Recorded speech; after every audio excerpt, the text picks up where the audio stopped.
पूरे नतीजे अभी भी नहीं आए हैं, लेकिन इतना जरूर साफ हो रहा है कि फौज के कंधे पर चढ़कर चौथी बार पीएम की कुर्सी पर बैठने का नवाज शरीफ का ख्वाब अधूरा ही रह गया। बंद कमरे के अंदर फौज के कुछ लोग बैलेट पेपर पर धड़ाधड़ मुहर मारे जा रहे हैं, लेकिन नवाज शरीफ को जिता पाने में ये भी नाकाफी रहा। हम सब आपको मुबारकबाद कहते हैं, इसलिए कि अल्लाह के फजलो करम से इन इंतखाबात में पाकिस्तान मुस्लिम लीग नून सबसे बड़ी जमात बन के उभरी है। देर रात जारी आंकड़ों के मुताबिक इमरान खान की पार्टी पीटीआई समर्थित 99 उम्मीदवार जीत हासिल कर चुके हैं और नवाज शरीफ की पार्टी ने 71। नवाज शरीफ को इस वक्त फेवरेट माना जा रहा है, लेकिन नतीजों ने उनको भी चौंका दिया है। वैसे नवाज शरीफ की इस मुलाकात से पहले विक्ट्री स्पीच भी दी है। जिस तरह पहले इमरान के नेताओं से धड़ाधड़ इस्तीफे दिलवाए गए थे, उसी तरह उनके विजेता निर्दलीय उम्मीदवारों को अब शरीफों के खेमे में डंडे के जोर पर हांका जाना तय है। सामने क्रम मियां मोहम्मद नवाज शरीफ ने गुज़श्ता रात जो एक विक्ट्री स्पीच दी, वो इस वक्त दुनिया भर में मौजूए बहस बन चुकी है। उसकी सबसे अहम वजह यह है कि जिन टीवी चैनल्स पर ये तकरीर बराह रास्त नशर की गई, उसमें नीचे नताइज भी चल रहे थे, जिसमें उस वक्त इंडिपेंडेंट 90-95 सीटों से आगे थे, जबकि मुस्लिम लीग नून की उस वक्त बाज़ चैनल पर 61 और बाज़ चैनल पर 63 सीटें थी। यानी कि वाज़ेह तौर पर पाकिस्तान मुस्लिम लीग नून उस वक्त दूसरे नंबर पर थी, क्योंकि इंडिपेंडेंट जितने भी कैंडिडेट हैं उसमें 95% से ज्यादा पाकिस्तान तहरीक इंसाफ के कैंडिडेट हैं, जो निशान ना मिलने की वजह से मुख्तलिफ सिंबल से इलेक्शन कंटेस्ट कर रहे थे। अब आप सबसे पहले ये अशोक स्वाइन की ट्वीट मुलाहिजा कीजिए, जो कि भारतीय प्रोफेसर हैं और पाकिस्तान में तो मोस्टली लोग उन्हें जानते भी हैं और हम अपनी अक्सर वीडियोस में उनकी ट्वीट्स को कोट भी करते हैं। अशोक स्वाइन लिखते हैं, Nawaz Sharif is giving a victory speech in Pakistan after winning 62 seats out of 265 seats. Is Pakistani army writing a new math book? If Nawaz Sharif had a little bit of shame, he would have gone back to London with his brother and daughter. यानी कि नवाज शरीफ में अगर जरा सी भी शर्म है तो वो 265 सीटों में से जो टोटल है उनमें से 62 सीटों पर अपनी विक्ट्री स्पीच कर रहे हैं, तो उन्हें लंदन चले जाना चाहिए अपने भाई और अपनी बेटी को लेकर। इसके अलावा दुनिया भर की जितने भी बड़े न्यूज जरीदे हैं वो सब भी इस पर खुलकर बात करना शुरू हो चुके हैं कि आखिर विक्ट्री स्पीच किस तरह की गई है, क्योंकि सामने नजर आ रहा है और जिन मीडिया चैनल्स ने ये नशर किया, चाहे वो इंटरनेशनल भी हैं, उन्होंने भी बाकायदा नीचे वो पट्टी जरूर चलाई है जिसमें इंडिपेंडेंट कैंडिडेट्स जो हैं वो मेजॉरिटी में हैं। अब बाकायदा ये मीम्स की शक्ल बनता जा रहा है, सोशल मीडिया पर भी इस बात का खुलकर मजाक उड़ाया जा रहा है और भारत का मीडिया भी इसे खुलकर न सिर्फ रिपोर्ट कर रहा है बल्कि इन इलेक्शंस के इनेकाद पर और इनमें होने वाली धांधली पर खुले लफ्जों में बात करता दिखाई दे रहा है। आइए आपको वही सब कुछ भारतीय मीडिया की जुबानी सुनाते हैं कि दुनिया के मीडिया को तो छोड़िए, इस वक्त हमारे पड़ोसी मुल्क भारत में इस इलेक्शन को और खासकर नवाज शरीफ की विक्ट्री स्पीच को किस तरह देखा जा रहा है। पूरे नतीजे अभी भी नहीं आए हैं, लेकिन इतना जरूर साफ हो रहा है कि फौज के कंधे पर चढ़कर चौथी बार पीएम की कुर्सी पर बैठने का नवाज शरीफ का ख्वाब अधूरा ही रह गया। फौज ने इमरान को भले ही बहुमत से रोक लिया, लेकिन नवाज को भी पूरा बहुमत नहीं दिला पाई। लिहाजा इस बार भी पाकिस्तान में खिचड़ी सरकार ही बनेगी। क्योंकि आज हमारे पास इतनी मेजॉरिटी नहीं कि हम अपने तौर के ऊपर हुकूमत बना सकें। बार बार इस बात के मुतहम्मल नहीं हो सकते कि हम मुल्क के इंतखाबात करवाएं।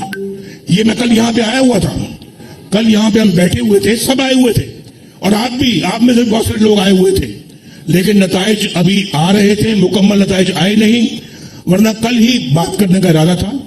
तो उस वक्त तो बात इसलिए नहीं की कि अभी नताइज बहुत कम आए हुए थे और यहाँ पर 10%, 12% नताइज अभी आए थे, लोगों ने अपनी राय कायम करनी शुरू कर दी। ऐसे तो नहीं होता ना यार, ऐसे होना भी नहीं चाहिए भाई, ऐसे नहीं होना चाहिए कि इस मुल्क के अंदर सब इदारे, सियासतदान, पार्लियामेंट, अफवाज पाकिस्तान, अदलिया, मीडिया सब मिलकर अपना एक पॉजिटिव किरदार अदा करें पाकिस्तान को इस भंवर से निकालने का। नतीजों के बाद पाकिस्तान में चुनावी कसरत का अगला राउंड भी जल्द शुरू होने वाला है। जिस तरह पहले इमरान के नेताओं से धड़ाधड़ इस्तीफे दिलवाए गए थे, उसी तरह उनके विजेता निर्दलीय उम्मीदवारों को अब शरीफों के खेमे में डंडे के जोर पर हांका जाना तय है। पाकिस्तान में काउंटिंग शुरू हुए 36 घंटे से ज्यादा का वक्त हो चुका है, लेकिन तस्वीर अभी तक क्लियर नहीं है। पाकिस्तान इलेक्शन कमीशन की सुस्ती की वजह से पाकिस्तान की आवाम के सब्र का बांध टूट रहा है। देर रात जारी आंकड़ों के मुताबिक इमरान खान की पार्टी पीटीआई समर्थित 99 उम्मीदवार जीत हासिल कर चुके हैं और नवाज शरीफ की पार्टी ने 71, जबकि बिलावल भुट्टो की पार्टी पीपीपी ने 53 सीटें जीती हैं। 27 ऐसे उम्मीदवार जीते हैं जो या तो निर्दलीय हैं या फिर छोटी पार्टियों से जुड़े हुए हैं। नवाज शरीफ की नजर इन्हीं निर्दलीय उम्मीदवारों पर लगी हुई है और इस बीच पाकिस्तानी मीडिया में खबर है कि शुक्रवार की शाम को नवाज शरीफ और आसिफ अली जरदारी के बीच मुलाकात हुई है। ये मुलाकात नवाज शरीफ के उस बयान के बाद हुई है जिसमें उन्होंने सरकार बनाने का दावा पेश किया था। और पिछली सरकार में भी दोनों पार्टियां एक साथ थी और जो बहुमत का आंकड़ा 133 का है, जिसको पूरा करने के लिए नवाज शरीफ की पार्टी और साथ ही अगर बिलावल भुट्टो की पार्टी साथ आते हैं तो ऐसे में सरकार बननी बिल्कुल क्लियर हो जाता है। और नवाज शरीफ को इस वक्त फेवरेट माना जा रहा है, लेकिन नतीजों ने उनको भी चौंका दिया है। यही वजह है कि एक दूसरे के खिलाफ चुनाव लड़ने के बाद नवाज शरीफ और आसिफ अली जरदारी फिर से हाथ मिलाने के लिए तैयार हो गए हैं। वैसे नवाज शरीफ की इस मुलाकात से पहले विक्ट्री स्पीच भी दी है। नवाज शरीफ ने अपील की है कि इस वक्त पाकिस्तान को भंवर से निकालने के लिए सभी पार्टियों को साथ आना चाहिए। और इस बीच इमरान खान के ट्विटर हैंडल से एक वीडियो जारी किया गया। वीडियो में इमरान खान की आवाज है। ये स्पीच आर्टिफिशियल इंटेलिजेंस से तैयार की गई है और स्पीच में इमरान खान बड़ी जीत के लिए पार्टी के कार्यकर्ताओं का शुक्रिया अदा कर रहे हैं, साथ ही विरोधियों पर हमला भी कर रहे हैं। 8 फरवरी की रात इमरान खान के निर्दलीय उम्मीदवार 136 सीटों पर आगे थे, नवाज शरीफ 45 और भुट्टो की पार्टी 30 सीटों पर।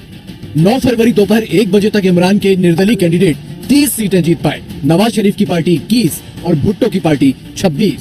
और शाम 7 बजे तक ये आंकड़ा 36, 31 और 19 हो गया। पाकिस्तान चुनाव में फौज का खेल अब भी जारी है।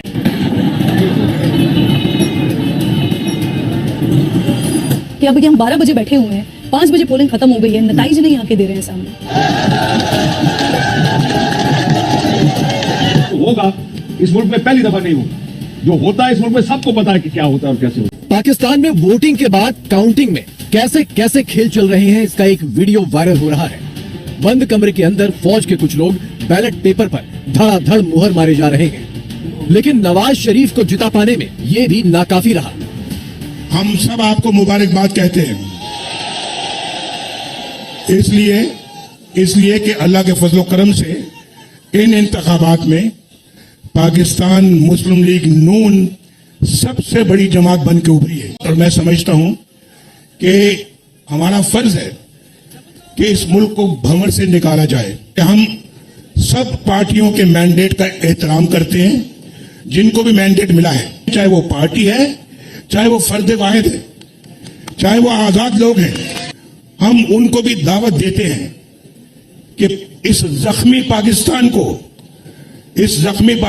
को मुश्किलात से निकालने के लिए आओ हमारे साथ बैठो। हम पाकिस्तान का दर्द रखते हैं अपने सीने में और आज हमें जो मैंडेट मिला है, जरूरी है कि दूसरी पार्टियां बैठकर मिलकर एक हुकूमत कायम करें और पाकिस्तान को इस भंवर से निकालें। कहा जा रहा है कि काउंटिंग में नवाज शरीफ के वोट कम पड़ने लगे तो फौज ने एक्स्ट्रा वोटों की सप्लाई का इंतजाम कर दिया। ऐसा एक नहीं 50 सीटों पर हुआ। इमरान खान के कैंडिडेट और एजेंटों को इसकी खबर मिली तो वो पोलिंग स्टेशनों पर घुसने लगे, लेकिन पुलिस ने उन्हें धक्के मार मार कर बाहर निकाल दिया।